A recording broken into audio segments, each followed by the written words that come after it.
बुरुडगाव रोडवर टेम्पो चालकास मारहाण करून लुटणाऱ्या आरोपीस स्थानिक गुन्हे अन्वेषण शाखेच्या पोलिसांनी पकडले। ही कारवाई तालुक्यातील वाकोडी मंदिराजवळ केली। याबाबतची अधिक माहिती अशी की मच्छिंद्र गोविंद दिंडे वय वर्ष 40 राहणार भोसले लॉन शेजारी बुरुडगाव रोड अहमदनगर हे राहुरी येथून लाईट डेकोरेशनचे साहित्य टेम्पोमध्ये भरून नगर इथे येत असताना साईनगर जवळ बुरुडगाव येथे 2 मोपेडवरून आलेल्या चोरट्यांनी टेम्पो अडवून टेम्पोमध्ये बसलेल्या 2 कामगारांना मारहाण करून त्यांच्या खिशातील 11,000 रुपये रोकड बळजबरीने चोरून नेली। या प्रकरणी कोतवाली पोलीस ठाण्यात भारतीय दंडविधान संहिता कलम 394 395 अन्वये गुन्ह्याची नोंद करण्यात आली। या गुन्ह्यातील आरोपी सचिन धोत्रे हा गुन्हा घडल्यापासून फरार झाला होता।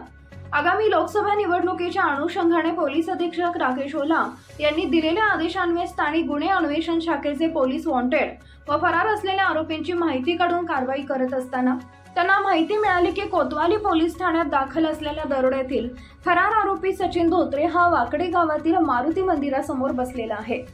अशी माहिती मिळाल्याने स्थानिक गुन्हे अन्वेषणच्या शाखेच्या पथकाने तात्काळ त्या ठिकाणी जाऊन खात्री केली असता मारुती मंदिरासमोर एक इसम बसलेला असल्याचे दिसले।